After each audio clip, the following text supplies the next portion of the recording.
नमस्ते साथियों।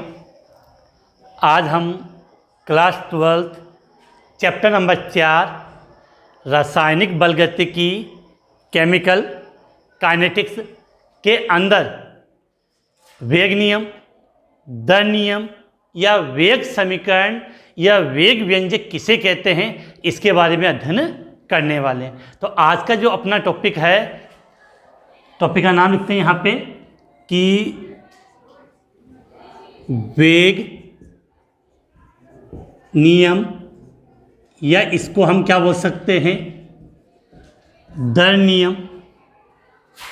या बहुत सी जगह आपको अगर ये लिखा मिल जाए वेग समीकरण एवं वेग व्यंजक, वेग समीकरण या वेग व्यंजक। तो आज की क्लास में हम क्या होता है इसके बारे में पढ़ेंगे, और इसके अलावा इसमें जो वेग नियतांक होता है या वेग नियतांक या जिसको हम वेग स्थिरांक कहते हैं उसके बारे में पढ़ेंगे, जहाँ से काफ़ी अच्छे क्वेश्चन पूछे जाते हैं। तो सबसे पहले आज का जो अपना टॉपिक है, टॉपिक का नाम क्या लिखा हमने, वेग नियम, दर नियम, वेग समीकरण या वेग व्यंजक।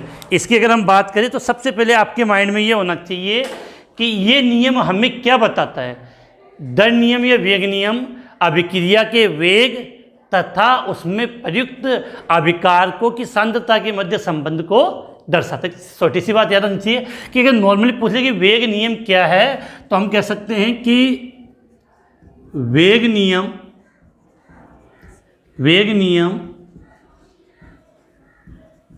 अभिक्रिया के वेग तथा अभिक्रिया में प्रयुक्त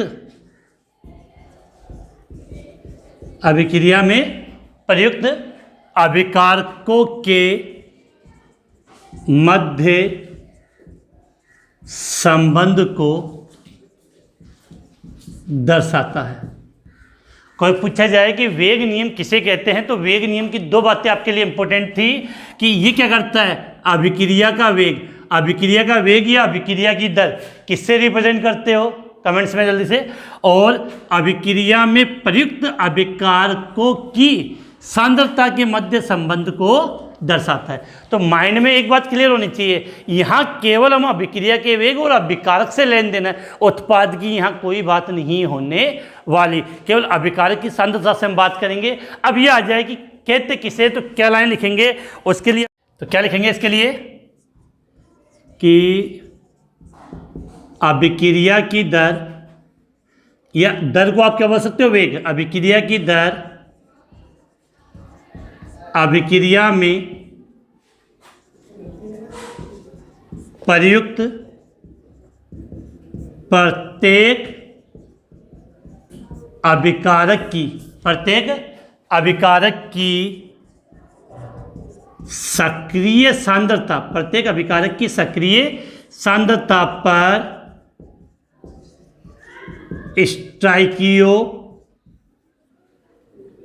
स्टाइकियोमेट्री गुणांक की घात लगाने पर प्राप्त व्यंजक के समानुपाती होती है। अभी समझा दूंगा होता क्या है। तथा अभिक्रिया की कुल दर इन सभी व्यंजकों के, अभिक्रिया की कुल दर इन सभी व्यंजकों के गुणनफल के समानुपाती होती है। अब देखो बेटा, इसको रटने से पहले हमें इसको एग्जाम्पल समझना होगा इसका। जैसे हम समझते, फिर मैं आपको वापस एक बार रिपीट कर दूंगा। जैसे माना कि एक अभिक्रिया है, लिख रहा हूं तो देखो क्या है अभिक्रिया, अभिकारक ए, अभिकारक बी, अभिकारक सी, लिख दिया। इनसे क्या बन गया बेटा? उत्पाद बन गया। तो ये तो अभिकारक हो गए ए, बी और सी। अब देखो इनके आगे, जैसे आप देखते हो ना बहुत से समीकरणों में इनके आगे संख्या लिखी होती है, उन संख्याओं को हम बोलते हैं स्टोइकोमेट्रिक गुणांक, जिसको हम यहाँ किससे रिविजन कर रहे हैं, एक का स्टोइकोमेट्रिक गुणांक ए, बी का स्टोइकोमेट्रिक गुणांक बी और सी का स्टोइकोमेट्रिक गुणांक सी। तो ये एक सामान्य अभिक्रिया हो गई ए प्लस बी बी प्लस सी सी, क्या बन गया, उत्पाद। अगर अब क्या कहता है कि अभिक्रिया की दर, अभिक्रिया की दर का मतलब अभिक्रिया का वेग, वेग को किससे रिप्रेजेंट करते हैं हम, आर से। अभिक्रिया की दर, अभिक्रिया में प्रयुक्त प्रत्येक अभिकारक, अभिक्रिया की दर अभिक्रिया में प्रयुक्त प्रत्येक अभिकारक, अलग अलग की बात करेंगे, प्रत्येक अभिकारक की सक्रिय सांद्रता, सक्रिय सांद्रता मतलब अभिक्रिया में जितनी उसका काम आता है, सक्रिय सांद्रता को प्रदर्शित करने का तरीका होता है कि उस अभिकारक के चारों ओर हम क्या लगा देते हैं, कोष्टक, क्या लगा देते हैं, कोष्टक। तो सक्रिय सांद्रता पर क्या लगाना आपको, स्टोइकोमेट्रिक गुणांक की घात। जैसे अब बात करते हैं अभिकारक ए, तो अभिकारक ए है तो इसकी सक्रिय सांद्रता हो गई, इसकी ये कोष्टक में बंद कर दिया। अब सक्रिय सांद्रता पर क्या लगाना, स्टोइकोमेट्रिक गुणांक की घात। तो ए का स्टोइकोमेट्रिक गुणांक क्या है, ए स्मॉल है, तो स्मॉल ए यहाँ लिख दिया। लगाने पर ये जो व्यंजक प्राप्त हुआ है उसके समानुपाती होती है। समानुपाती का मतलब ये हो गया। तो आर समानुपाती ए की पावर ए। तो इसी प्रकार ये प्रत्येक के लिए लिखना है, तो आर समानुपाती क्या हो जाएगा, बी की पावर बी और आर समानुपाती सी की पावर सी। अब देखो ये तो गया। अब कह रहा है कि अभिक्रिया की कुल दर, अभिक्रिया की कुल दर इन सभी व्यंजकों के गुणनफल के समानुपाती होती है। अर्थात इन तीनों के गुणनफल के समानुपाती क्या होगी, अभिक्रिया की दर। तो इसको आप क्या होता है ऐसे लिख सकते हो, आर समानुपाती ए की पावर ए, बी की पावर बी और सी की पावर सी।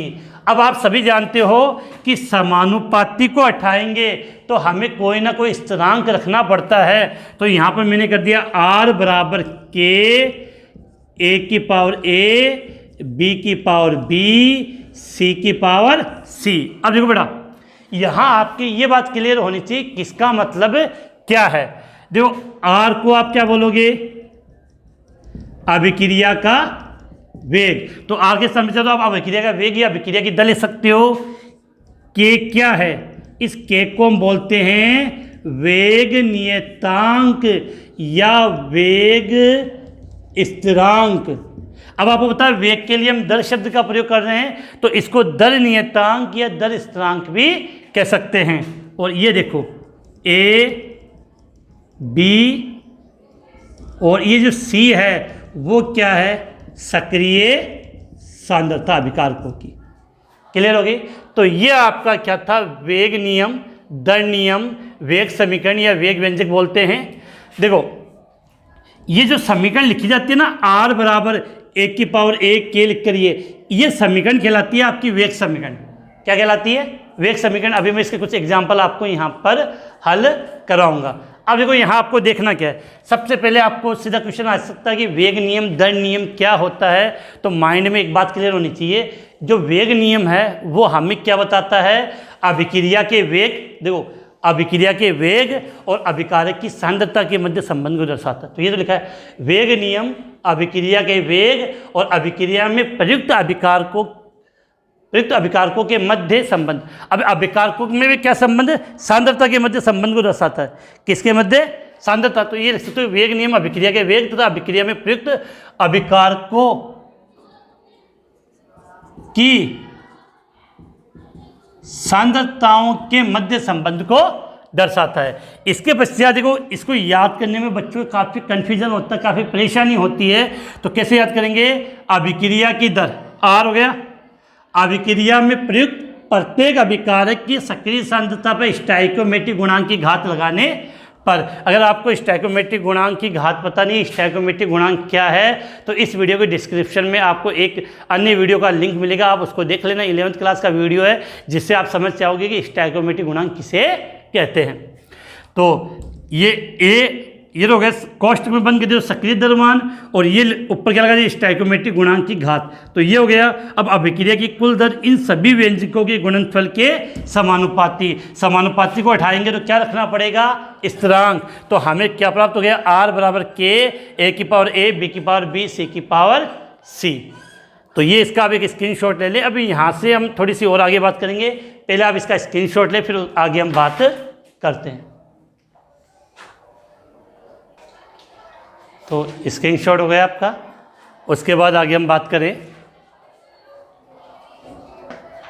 अब देखो हम बात करते हैं इसमें कि इसी समीकरण जो लास्ट में आपने ये लिखा है, इसी से अपने को एक सवाल और पूछा जाता है, जिसकी हम बात कर लेते हैं यहाँ पे। कि बात क्या करनी है कि पूछा ये जाता है एग्जाम में, विशिष्ट अभिक्रिया वेग नियतांक किसे कहते हैं।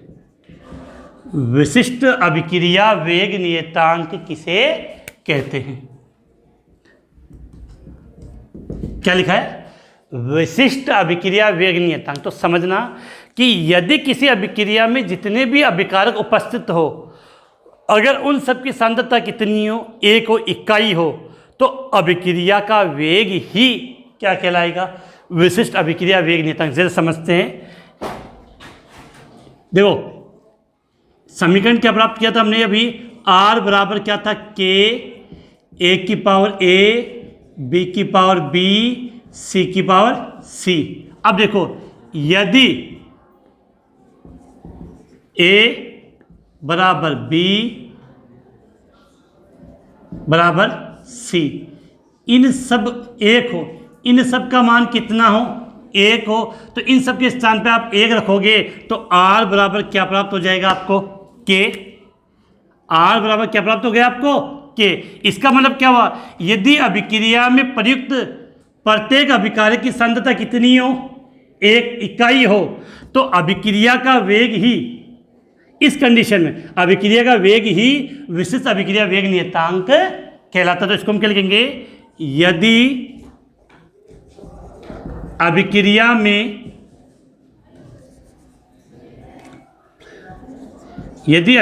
में प्रयुक्त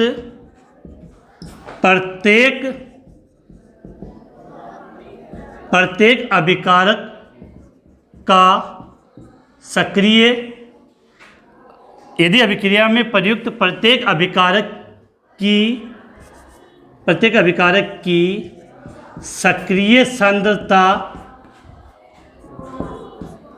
इकाई हो, एक बोल दो या इकाई हो, तो अभिक्रिया का वेग ही विशिष्ट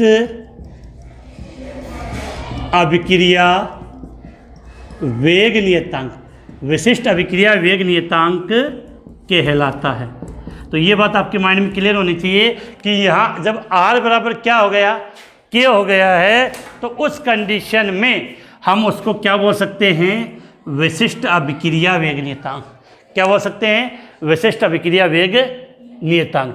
इसके बाद अब सुन लेना, वेग नियतांक का मतलब ये जो K लिख रहे हैं इसको हम कह रहे हैं वेग नियतांक। इसके आगे अब हम आगे क्या पढ़ेंगे, वेग नियतांक की विमाएं एवं मात्रक, जहाँ से एग्जाम में कन्फर्म क्वेश्चन पूछा जाता है। इस चैप्टर के अंदर जस्ट आगे कल या परसों की क्लास में हम एक टॉपिक आएगा कोटि। यहाँ मैं लिख रहा हूँ क्या, कोटि। अपने सिलेबस में दो प्रकार की कोटि दे रखी है, शून्य कोटि की अभिक्रिया और प्रथम कोटि की अभिक्रिया।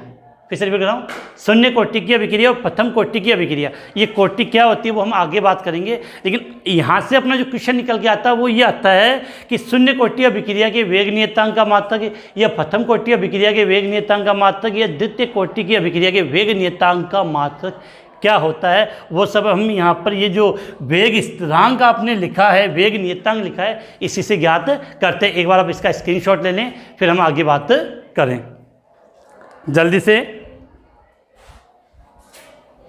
अब देखो ये हो गया। इसके बाद इसको मैं मिटा रहा हूँ। और अब अपना टॉपिक लिखते हैं यहाँ पे। देखो टॉपिक की बात करते हैं तो सबसे पहले अपने लिए इंपॉर्टेंट क्या है कि वेग स्थिरांक, वेग स्थिरांक बोल दिया, वेग नियतांक बोल दो, दर स्थिरांक बोल सकते हो, दर नियतांक। वेग स्थिरांक की विमाएं एवं मात्रक। तो पहले हम इनकी विमा ज्ञात करेंगे और उसके बाद हम इनका क्या लिखेंगे, मात्रक। क्या लिखेंगे, मात्रक। अब मैं एक तरीका समझा रहा हूँ, वो समझना। अभी हमने क्या लिखा था समझे तो, आपने लिखा था r बराबर के a की पावर a, b की पावर b, c की पावर c। समझ गया बड़ा। ये क्या है, r का मतलब अभिक्रिया का वेग। अब वेग का मतलब क्या होता है, शुरुआत में समझा था मैं चैप्टर में कि अभिकारक या उत्पाद की सांद्रता में परिवर्तन बटा परिवर्तन में लगा समय, परिवर्तन में लगा समय। अगर आपको कहा जाए कि इस आर की विमा लिखो, आर की विमा अभिक्रिया के वेग की विमा, तो अभिक्रिया के वेग की विमा क्या होती है अगर आपको याद हो तो, सांद्रता बट्टे समय। वेग की विमा पूछी जाए तो क्या होगी, सांद्रता बट्टे समय। और अभिक्रिया के वेग का मात्रक हमने लिखा था याद हो तो, mole litre inverse second inverse की हमने बात की थी, मोल लीटर इनवर्स सेकेंड। तो अभिक्रिया आर की विमा क्या हो गई, सांद्रता बट्टे समय। क्या लिखा हमने, सांद्रता बट्टे समय। अब देखो बेटा, ये के को हम क्या बोलते हैं, वेग स्थिरांक या वेग नियतांक। अब देखो ए बी और सी ये क्या अभिकारक, तो आप अभिकारक की क्या लोगे, सांद्रता। क्या लोगे, सांद्रता। तो इसको चाहे तो मैं ऐसे लिख सकता हूं, सांद्रता ए, सांद्रता बी और सांद्रता सी ले सकता हूं कि ए बी सी अभिकारक हो गया और अभिकारक की आप क्या लोगे, सांद्रता। अब आपने सबने पढ़ा है कि यदि आधार समान है तो घात तो आपस में जुड़ जाती है। 10वीं क्लास की बात है बेटा कि अगर आधार समान होता है तो घात जुड़ जाती है। तो इसको हम क्या लिख सकते हैं कि सांद्रता बट्टे समय, सांद्रता बट्टे समय बराबर के आधार समान होता है। तो इन सब घातों को आप क्या जोड़ोगे, इसमें a प्लस बी प्लस सी लिख सकते हो। लिख दिया। अब आपको पता है कि आपको इस सवाल में क्या ज्ञात करना है, वेग स्थिरांक की विमा। वेग स्थिरांक का मतलब किसका मान, के का मान। तो अब यहां से अगर आप के का मान ज्ञात करोगे तो थोड़ा सा अगर आप अपना IQ यूज करोगे तो ये दिमाग लगाओ कि के बराबर क्या आएगा। तो जब आप के बराबर ज्ञात करोगे तो इस के लिए हमें लिख सकते हैं सांद्रता बट्टे में सांद्रता a प्लस बी प्लस सी और नीचे क्या आ गया, समय। आधे बच्चों की दिमाग की बत्ती नहीं जलेगी, सर ये कहाँ से आ गया। इसको अगर आप हल करोगे, देखो अपन ज़्यादा नहीं आओ तो कोई बात नहीं, अपन अब आ तो समझ में आवा है कि ये पूरा का नीचे कितना है, एक है, एक है। तो अब सपोज करो सांद्रता इंटू ए प्लस बी प्लस सी जाएगा तो क्रॉस में गुणा होगा नहीं, वही के नीचे 80 को 89। तो के बराबर सांद्रता तो आ गई ऊपर, ये मान और ये मान कहाँ आ गया, नीचे। तो इस प्रकार से इसको लिखा गया है। अब समझो बेटा कि अगर किसी संख्या के ऊपर, जैसे मैंने लिखा 10, 10 के ऊपर कोई पावर नहीं है, इसका मतलब उसके ऊपर पावर कितनी होती है, एक। क्योंकि एक को लिखो ना लिखो कोई फर्क नहीं पड़ता। तो इसका मतलब है कि इसको मैं इस प्रकार से लिख सकता हूं, के बराबर, देखो के बराबर क्या लिख रहा हूं, सांद्रता, एक लगा दिया। अब देखो इधर, अगर इसको आप सांद्रता और उसके ऊपर पावर कौन सी है, ए प्लस बी प्लस सी। अगर आप इसको ऊपर लेके जाते हो तो आपने समझे ये पढ़ा हुआ, जैसे 10 की पावर 3 है, अगर आप इसको ऊपर लेके जाओगे तो क्या हो जाएगा, 10 की पावर -3। जब भी किसी संख्या को इस प्रकार से हम ऊपर लेके जाते हैं तो उसकी पावर किस में कन्वर्ट हो जाएगी, निशान चेंज हो जाता है। तो यहाँ a + b + c किस में हो जाएगा, माइनस में। तो जो सांद्रता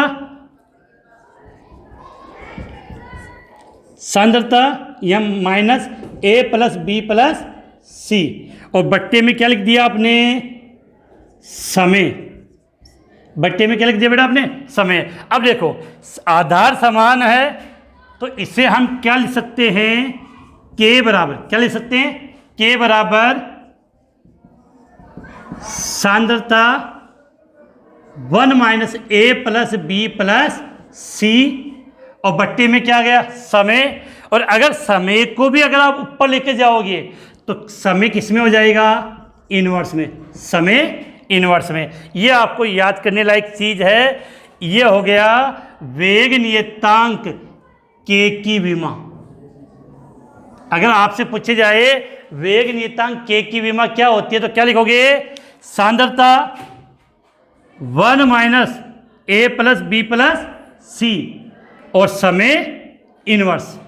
अब यहां से दो चीजें और समझाऊं मैं आपको, देखो समझो क्या होता है कि अब क्या है कि बहुत सी किताबों में आप पढ़ोगे तो आपको ये मिलेगा कि यदि a + b + c बराबर, इनको हम क्या मान लें, n मान लें। क्या मान लें बेटा, n। और यहाँ n का मतलब हो जाएगा अभिक्रिया की कोटि। क्या हो जाएगा, अभिक्रिया की कोटि। मतलब ये तो मैंने आपको समझाने के लिए लिखा था, a + b + c d ज़्यादा भी हो सकता है, तो इन सब का योग हम कितना मान लें, n मान लें, और इसी n को हम बोलते हैं अभिक्रिया की कोटि। तो इस समीकरण को हम क्या लिख सकते हैं, k बराबर सांद्रता 1 - a 1 - क्या आ जाएगा, n, और समय इनवर्स। तो जब भी आपसे ये पूछा जाए k क्या है आपका, k क्या है, वेग स्थिरांक, वेग नियतांक, दर स्थिरांक या दर नियतांक है, तो इसकी विमा क्या लिखोगे, k बराबर सांद्रता 1 - n या 1 - a + b + c भी ले सकते हो, समय इनवर्स। ये आपको याद करना है, बहुत ज़्यादा इंपॉर्टेंट है और एग्जाम में पूछ लिया जाता, काफ़ी कन्फ्यूजन होता है। तो पहले आप इसको उतार लो, इसका स्क्रीनशॉट ले लें, फिर हम आगे बात करते हैं। तो समझ के उतारना, क्योंकि एकदम धीरे धीरे स्टेप बाय स्टेप मैंने इसको समझाया है, आपको बार बार रिपीट किया है। इसके बाद हम आगे बात करते हैं। तो स्क्रीनशॉट हो गया होगा आपका। अब आगे हम बात करें। तो बेटा आपने इतना लिखा है, फिर भी अगर आपको इतना याद ना हो तो लास्ट में केवल आप इतना याद कर लेना कि वेग नियतांक या वेग स्थिरांक k बराबर सांद्रता 1 - n समय इनवर्स। बाकी ये निकालने का तरीका मैंने बता दिया, फिर भी अगर आपको याद ना हो तो इतना तो आप याद कर सकते हो आज इजीली कि k बराबर सांद्रता 1 - n समय इनवर्स। ये क्या है, वेग स्थिरांक या वेग नियतांक की विमा। अब इससे मात्रक कैसे निकालेंगे वो समझना, उसकी हम बात करते हैं।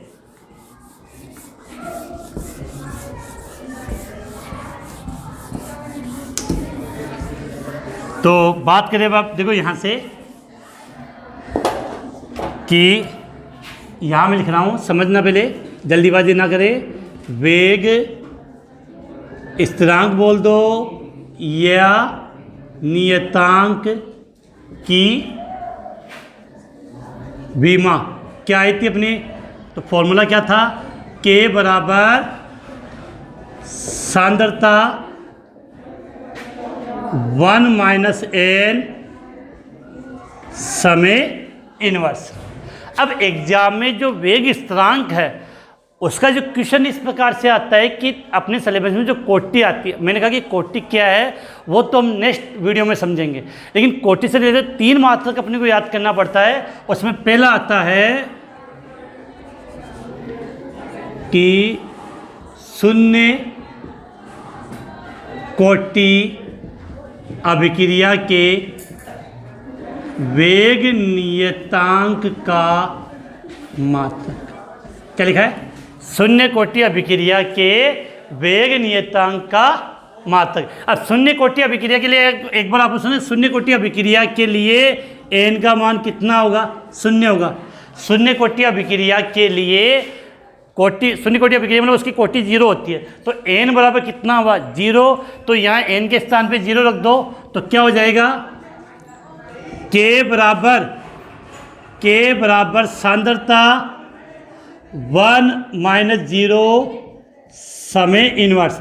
अब जो एक में से जीरो गएगा तो एक बचेगा, तो k बराबर आप क्या लिख सकते हो? सांद्रता समय इनवर्स। अब आपको ये पता होना चाहिए कि सांद्रता की इकाई क्या है और समय की इकाई क्या है। यहाँ से मैं आपको समझा रहा हूँ, याद कर लेना। सांद्रता को अगर आप लिखना चाहते हो तो सांद्रता को हम लिखते हैं मोल बटा लीटर, मोल बटा लीटर, या इसको हम नॉर्मली इस प्रकार से भी लिख सकते हैं मोल लीटर इनवर्स।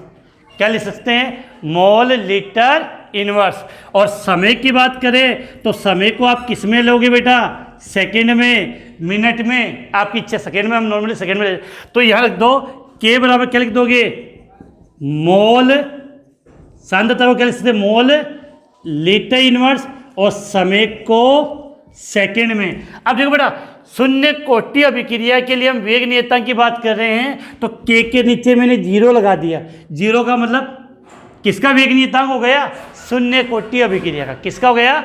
शून्य कोटि अभिक्रिया का। और ये सबसे इंपॉर्टेंट बोर्ड एग्जाम के आप पिछले 3-4 साल के पेपर उठा के देखना, वहाँ पर आपको ये क्वेश्चन जरूर मिलेगा। शून्य कोटि अभिक्रिया के वेग नियतांक का मात्रक क्या होता है? फिर से रिपीट कर रहा हूँ, शून्य कोटि अभिक्रिया के वेग नियतांक का मात्रक क्या होता है? तो आंसर क्या हो जाएगा? Mole litre inverse second. Second किसमें? इनवर्स में। तो ये गलती ना करें, mole litre inverse second inverse. इसके बाद आगे अगर हम बात करें तो क्या लिखा है? प्रथम कोटि अभिक्रिया के लिए वेग नियतांक का मात्रक। तो प्रथम कोटि के लिए हम क्या देखो, प्रथम कोटि के लिए n का मान कितना हो जाएगा? 1। प्रथम कोटि के लिए n का मान कितना हुआ? 1। तो इसको हम क्या लिख सकते हैं? n का मान 1 है तो k1 बराबर सांद्रता 1 - 1 समय इनवर्स k1 बराबर। देखो बेटा, एक में से एक गया, कितना बच गया? अंडा बच गया, मतलब जीरो बच गया, समय इनवर्स। एक विशेष बात सुन लेना, अगर किसी के ऊपर घात जीरो हो तो उसका मान कितना होगा? जीरो नहीं होता बेटा, 1 होता है। अगर आपका ये लिखा हो ना, समझना 10 की पावर 0, इसका मतलब कितना होगा? 1 होगा। अगर किसी के ऊपर घात 0 हो तो उसका मतलब उस पूरे का मान कितना हो जाएगा? 1। तो सांद्रता पर घात कितनी है? 0, तो इस पूरे का मान कितना होगा? 1। तो k1 बराबर क्या बच गया आपका? केवल समय इनवर्स। k1 बराबर क्या बच जाएगा? तो k1 बराबर आ गया समय इनवर्स, और समय का मान को आप किस में लिख रहे हो? सेकेंड में, तो इसका मान हो जाएगा सेकेंड इनवर्स। यह हो गया आपका प्रथम कोटि अभिक्रिया के वेग नियतांक का मात्रक। प्रश्न बहुत अच्छा पूछा जाता है, प्रथम कोटि अभिक्रिया के वेग नियतांक का मात्रक। इसके बाद अब हम आगे बात करें कि द्वितीय कोटि अभिक्रिया के लिए वेग नियतांक का मात्रक। तो अब समझदार हो आप, यहाँ n का मान कितना होगा? 2। अब लिख लो इसको, तो k के नीचे कितने लगा? 2। k2 बराबर सांद्रता 1 - 2 समय इनवर्स। एक में से 2 जाएंगे, एक में से 2 घटाना, इसका मतलब माइनस का 1 बचेगा। क्या बचेगा? माइनस का 1। तो इसको हम क्या लिखेंगे? सांद्रता -1 समय इनवर्स। अब देखो, सांद्रता को आप क्या लिखते हो? Mole litre inverse. अब सांद्रता इनवर्स है तो ये पूरा इनवर्स हो जाएगा, इसका मतलब मोल तो चला गया इनवर्स में, वो लीटर ऐसा ले जाएगा। तो सांद्रता इनवर्स है तो इसको आप क्या लिख सकते हो, K2 बराबर मोल इनवर्स लीटर और समय के लिए सेकेंड इनवर्स। ये द्वितीय कोटि अभिक्रिया के वेग नियतांक का मात्रक है। बेटा बहुत ज़्यादा इम्पोर्टेंट है, ये तीनों के तीनों में से कोई सा भी एक आपको बोर्ड एग्जाम में ज़रूर मिलेगा। ऐसे मान लो पेपर में छप चुका है, इसको आपको अच्छी तरीके से याद करना। फिर से रिपीट कर दूँ 2 मिनट के लिए, स्क्रीनशॉट आप, चलो पहले आप स्क्रीनशॉट ले इसका। तो आपका स्क्रीनशॉट हो गया। अब देखो आपको समझना क्या है, सबसे पहले वेग स्थिरांक की विमा, वेग स्थिरांक या दो वेग स्थिरांक या वेग नियतांक की विमा क्या होती है, K बराबर सांद्रता 1 माइनस n समय इनवर्स। n का मतलब अभिक्रिया की कोटि। सबसे पहले हम बात करते हैं शून्य कोटि अभिक्रिया के लिए वेग नियतांक का मात्रक, शून्य कोटि अभिक्रिया के लिए वेग नियतांक का मात्रक। तो यहाँ n का मान कितना हुआ 0, तो इसको हल करोगे तो शून्य कोटि अभिक्रिया के, देखो बेटा ये मैंने हल करके बताया, जरूरी नहीं आप डायरेक्ट भी इसको अच्छे तरीके से याद कर सकते हो कि शून्य कोटि अभिक्रिया के वेग नियतांक का मात्रक क्या होगा, mole litre inverse second inverse. फिर हम बात करते हैं प्रथम कोटि अभिक्रिया के लिए वेग नियतांक का मात्रक, अर्थात n का मान कितना होगा 1, तो ये होगा सेकेंड इनवर्स। क्या होगा, सेकेंड इनवर्स। फिर हम बात करें द्वितीय कोटि अभिक्रिया के लिए वेग नियतांक का मात्रक, अर्थात n बराबर क्या है 2, तो सांद्रता 1 माइनस 2 समय इनवर्स पूरा हल करेंगे तो mole inverse litre second inverse. तो आज के इस क्लास में हमने वेग नियम दंड नियम क्या था वो पढ़ा। इसके अलावा जो शून्य कोटि प्रथम कोटि और द्वितीय कोटि अभिक्रियाएं होती है उनके वेग नियतांक का मात्रक हमने ज्ञात किया। कल की क्लास अपने लिए काफ़ी इम्पोर्टेंट है, जिसमें हम अभिक्रिया की अणुसंख्यता और कोटि जो ये क्या होती है उसका हम कल डिटेल से अध्ययन करेंगे। तो आज की क्लास हम यहीं समाप्त करते हैं। इसका स्क्रीनशॉट आपने नहीं लिया तो ले लेना, और अभी तक अगर आपने इस चैनल को सब्सक्राइब नहीं किया है तो ज़रूर सब्सक्राइब कर दे, जिससे आने वाले वीडियो का नोटिफिकेशन आपको प्राप्त हो सके। तो आज की क्लास हम यहीं समाप्त करते हैं।